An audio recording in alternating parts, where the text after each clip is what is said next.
So, what we're going to start today are linear systems. For mathematics, the word system refers to a collection of objects. So, um, so a linear system is a collection of lines. Had a bunch of quadratic equations, that would be a system of quadratics. So, a linear system might look something like this: x plus y equals 4, x minus y equals 12. This is a linear system because each of the objects in my collection are linear equations.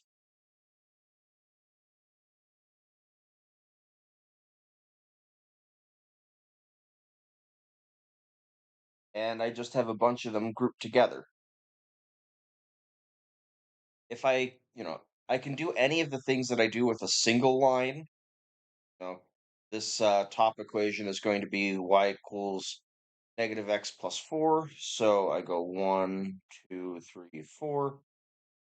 And it's going to go down like this. The other equation, this becomes negative y equals negative x plus 12, which becomes y equals x minus 12. So we go 1, 2, 3, 4, 5, 6, 7, 8, 9, 10, 11, 12. Here, here. So, like anything that I can do with one line, I can still do with one of the lines in my system. I can graph it, I can find the slope, I can find the intercepts.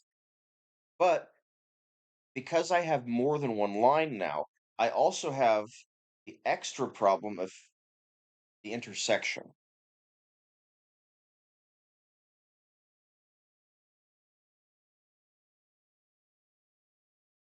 So I can find the intersection of these two lines.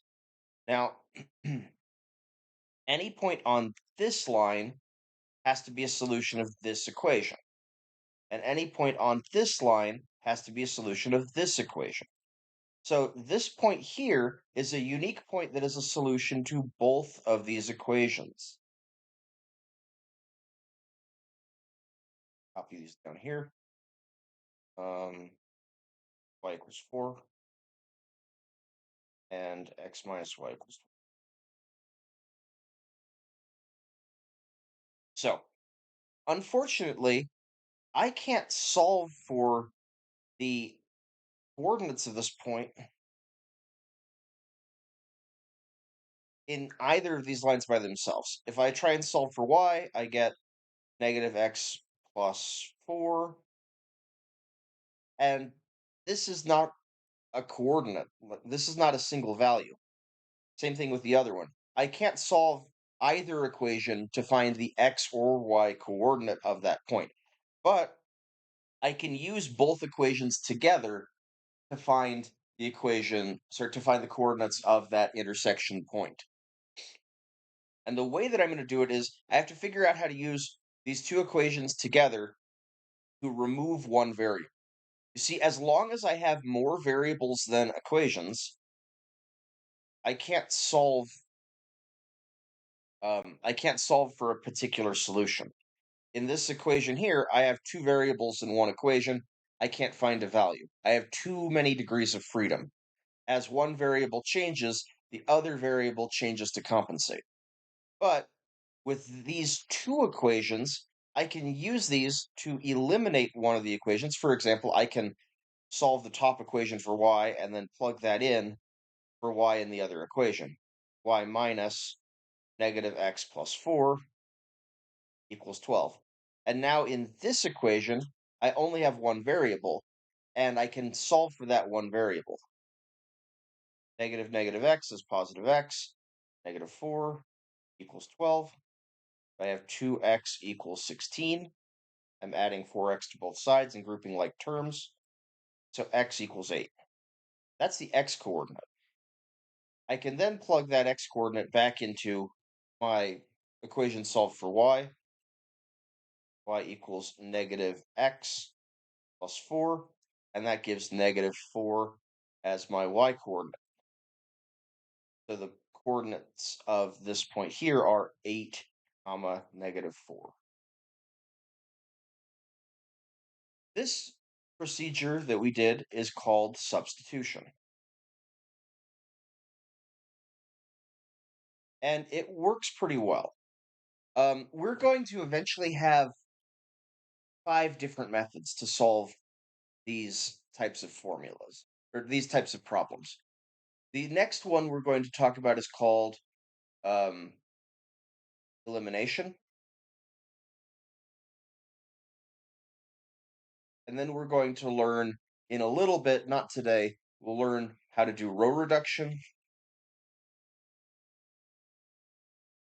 We'll learn how to do matrix inversion,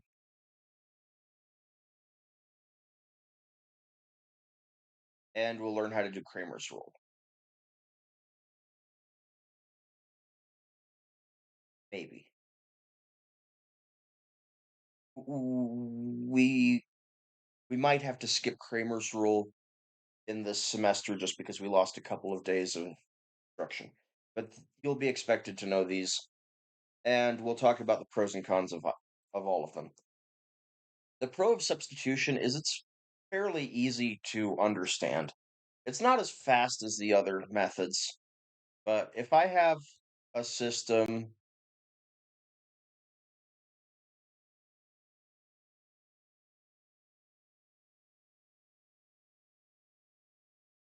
mm, what's a good number? Let's say if I have a system, it's pretty easy to solve for one of the variables. Let's solve for this x here. We solved for y last time. We'll solve for x this time. So this gives us -x equals 2y plus 8. So x equals -2y minus 8. We plug this into the other equation, get 2 times -2y minus 8 plus 3y, 12. I distribute -4y minus 16 plus 3y, 12. Add 16 to both sides. This gives me -y, when I group the y's together, equals 28. So y equals -28. And I go up to this equation here that's solve for x. Get x equals -2 times -28 minus 8 gives me 56 minus 8, which is 48. So my solution is going to be a point x comma y, which is 48 is the x coordinate, -28 is the y coordinate. And this method works pretty well. It's fairly intuitive. I think that at first elimination looks kind of strange. Let's do the same problem but with elimination. So with elimination, I still have the 2x plus 3y. I'm still doing the same problem.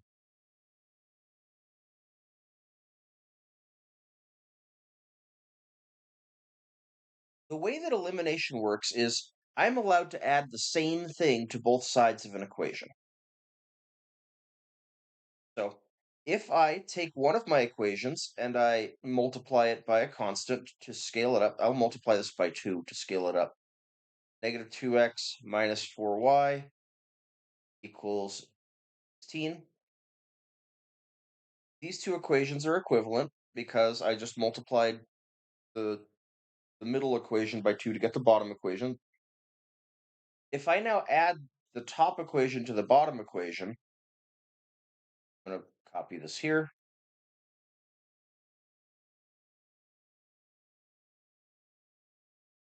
If I add 12 to both sides of this equation, I get 28 on the right, and I can add 12 because this equals 12. I'll add 12 to this side in this form and get 28. I'll add 12 to this side of the equation, but I'll do it in this form because this equals 12. I can add 12 to both sides of the equation. That's allowed. I can add the same thing to both sides of the equation. But I'm doing it in this form because now I have 2x minus 2x, and that gives me 0x. I have 3y minus 4y is negative y, and this means that y equals negative 28. Just as before, I this process is called elimination because it eliminates one of the variables. You have to find a variable in each equation to scale so that they get opposite coefficients, like 2 and negative 2 or 5 and negative 5 or whatever. And then when you add the two equations together, those variables cancel. We eliminate a variable from the equation, and that lets us solve our system. Once we have one of the values, it's the same process as before. We take this value, we plug it into any one of the previous equations that have both an x and a y in them. We solve for x, and that gives us our next coordinate. So that would look like maybe we plug it into the second equation, negative x minus 2 times negative 28, 8. So we get negative x plus 56, 8. Negative x equals negative 48.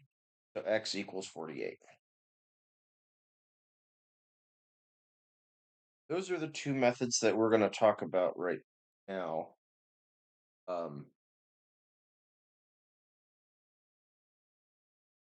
There we go. So substitution and elimination are both great ways to solve these types of problems.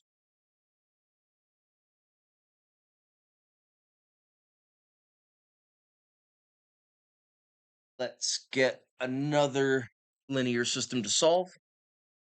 So I'm going to pull up another problem.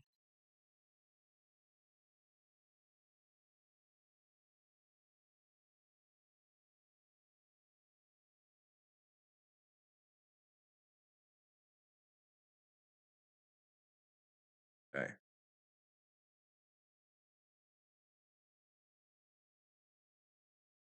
So I guess before we go on, I do want to say one thing. As long as our lines are not parallel, we will have one solution. But if our lines are parallel, then we would have no solution because the lines don't cross. It's possible to write down two equations for the same line. If that happens, then our system is said to have infinitely many solutions because the two equations are the same equation and every point of the line solves the system.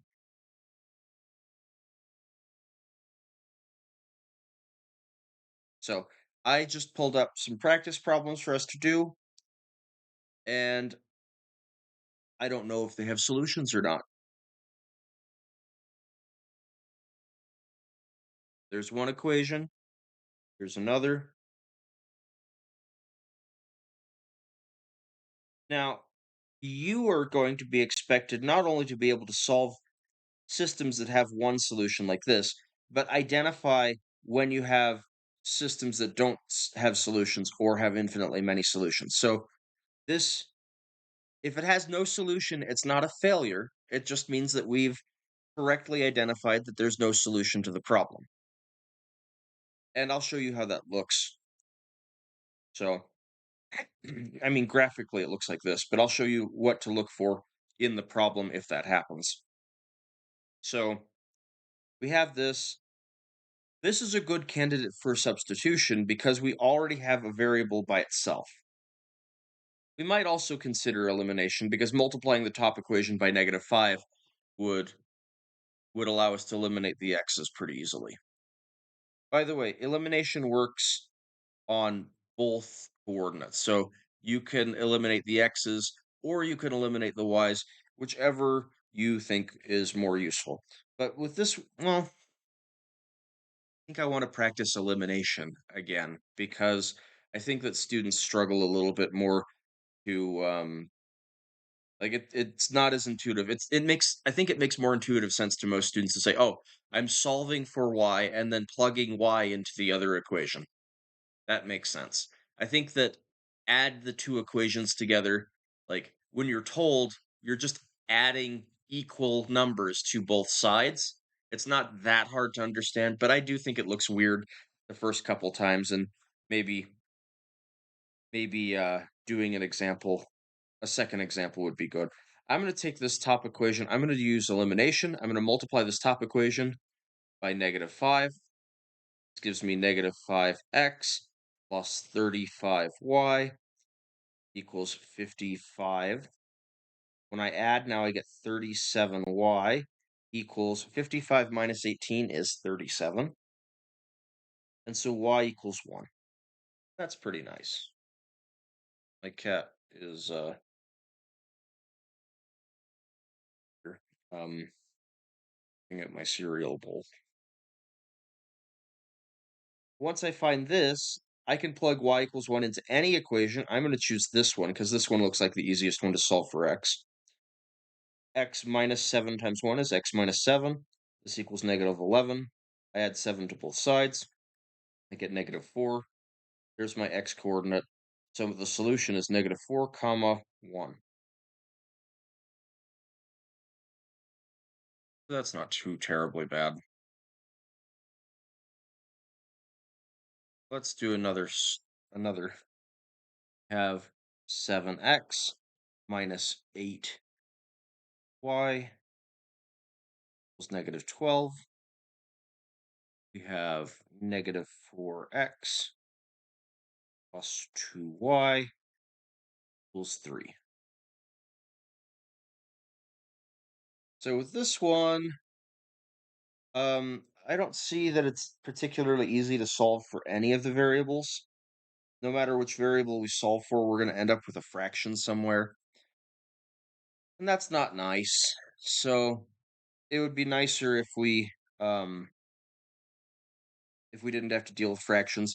Elimination is often a good way to avoid fractions, although the trade-off is that this number 37 is probably larger than any of the numbers we would have had to deal with had we decided to do substitution instead. So there's a trade-off there. Substitution might deal with smaller numbers because we're not multiplying equations by things, but fractions are likely. We'll do this one using elimination because we can already see if I divide by 7, I'm going to get a fraction. If I divide by 8, I get a fraction. If I divide by 4, I'm going to get a fraction. If I divide by 2, this 3 over 2 is a fraction. So we're going to avoid fractions by using elimination instead, which means I have to pick a variable to eliminate. I think I'm going to try and eliminate the y's. And to do that, I'm going to multiply the bottom equation by 4. -16x plus 8y is 12. When I eliminate, I'm going to get 7x minus 16x is -9x. -8y plus 8y is no y, 0y. And -12 plus 12 is 0. This means that x equals 0. We can now plug this into any of our equations. I think I'm going to choose this one. I get 0 times -4 is 0, plus 2y equals 3. So y equals 3 halves. That's our y coordinate. That's our x coordinate. 0 comma 3 halves is our solution.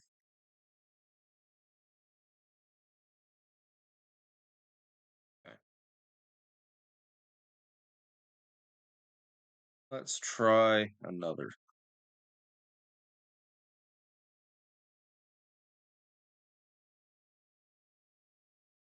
Okay. Um,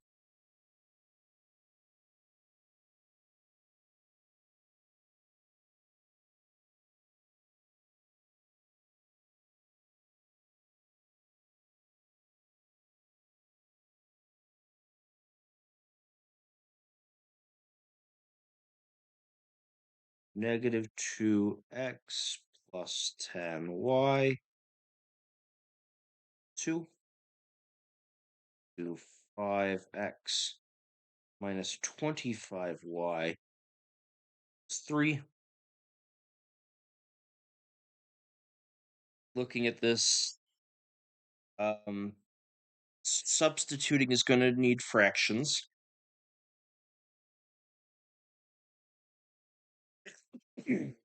Substituting is going to need fractions, but if I multiply the top by 5 and the bottom by 2,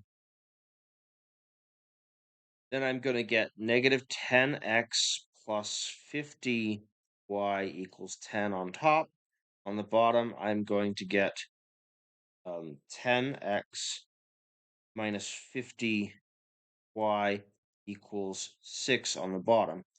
And adding these two equations together gives me 0x plus 0y equals 16. 0 equals 16. You already had breakfast, Cat. You don't get to eat my cereal. Okay, this means that we have an inconsistent system,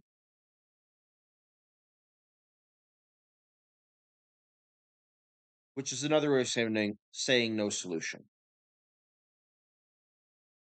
And that's because there's no combination of x values and y values that I can use that will make 0 equal 16.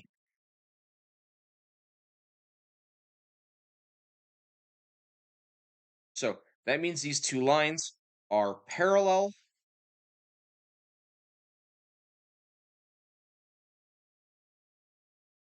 Yeah. It's like their slopes are going to be 1/5. So we have negative 2x plus 10y equals 2. That's the same as 10y equals 2x 2. Y equals 1/5 x plus 1/5. The other equation, we get a similar thing. We get negative 25y equals negative 5x plus 3. So y equals 1/5 x minus 3 25th. So same slope in both lines, different x coordinates means that one of them is at 1/5 with a slope of 1/5. The other one is at negative 3/25 with a slope of 1/5. Those are parallel. Okay. Okay. So this is an example of no solution. If you end up with two different numbers equaling each other, you get no solution. On the other hand, let's suppose that instead of having a 3 here, if we had a 5 here, multiplying by 2 would put a, let's have a negative 5 there, would put a negative 10 there. And then when we added them together, we get 10 minus 10 is 0, and we would end up with 0 minus 0. If both of your variables cancel, and you get some number equal to itself, usually 0 equals 0, you're doing the elimination style, then you have infinitely many solutions.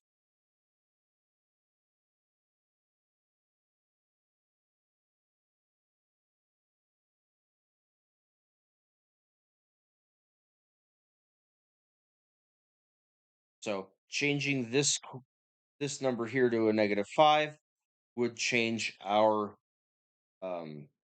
y-intercept here to also be 1/5, and then these would be the same line. Okay. Let's do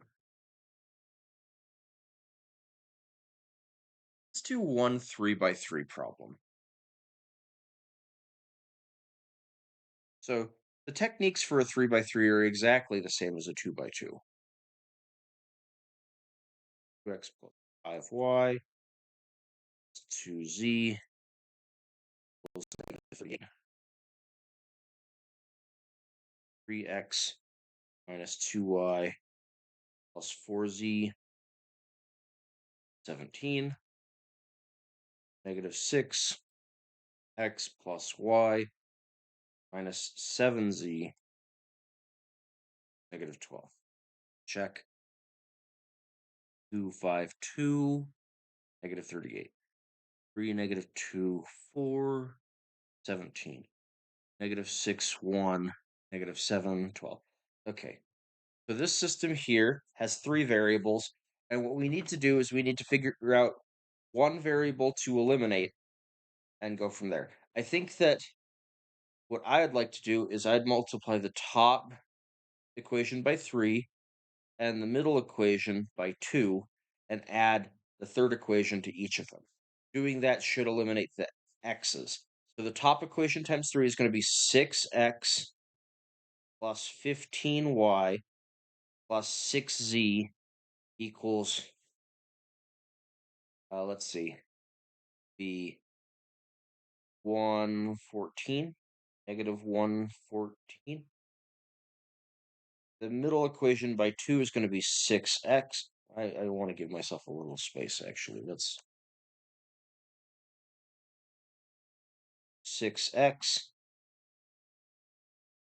times 2 is negative 4y plus 8z equals 4. And then I'm going to add the second equation to each of these. Negative 6x plus 6x is no x. Y, this is 16y. 7z plus 6z is minus z. And then negative 12 minus 114 is negative 126. The other one, I have 6x minus 6x is 0x. Y minus 4y is negative 3y. Negative 7z plus 8z is plus z. And negative 12 plus 34 is 22. So now I have a two-variable system where I can get rid of the z's by adding. So 16y minus 3y is 13y. Negative z plus z is 0z. And negative 126 plus 22 is negative 104.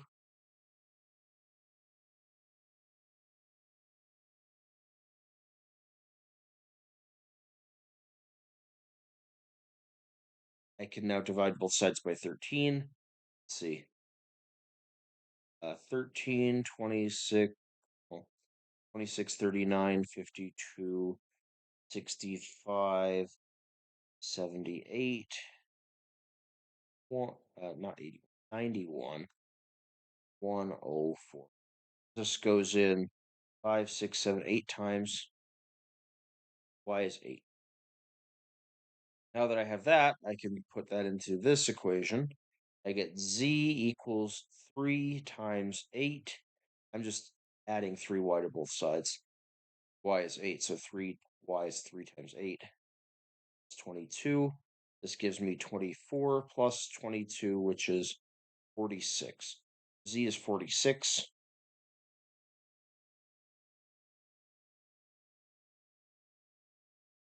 And then I go up one more level. I find an equation that has x, y, and z. That's easy to solve for. Let's pick this one. At 2x plus 5y plus 2z equals negative 38. We'll scroll down. 2 times x plus 5 times y, which is 8, plus 2 times z, which is 46, equals negative 38. So I get 2x plus 40 plus 92 equals negative 38. 2x plus 132 equals negative 38. 2x equals 132, 38, negative 38 minus 132 is negative 170. X equals negative 65.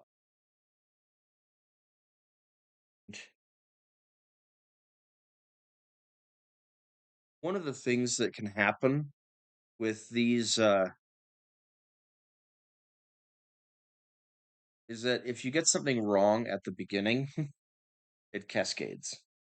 So I think that there is an arithmetic error somewhere in this.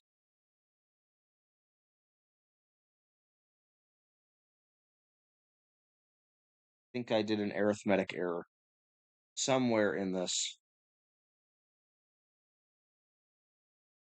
but I might have to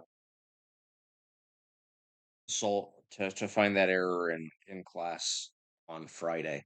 So we'll have regular class on Friday. I just was unable to be there for class today. So I will upload this video. Um, if you find the error between now and Friday and want to show the class, that would be really cool. But anyway, that's the procedure. Even though there was some arithmetic error probably made fairly early on that made us get wrong answer. Um, oh, I know exactly what it is. 104 divided by negative negative 104. This should be negative 8. It should be negative 8, which means that instead of 24 plus 22, that would be negative 2 is negative 2. When we come down here, instead of 46, we have negative 2, which makes this negative 4. This is negative 8, so this is negative 40. So we get negative 44. We add negative 44 to both sides, we get 44 minus 38, which equals, so our solution is x is 6, y is negative 8. Oh, sorry. 2x equals, so x is 3, y is negative 8, and z is negative 2. There we go. We found the answer. Okay, so we will call the video there. I hope that you have a good day today, and I will see you all on Friday.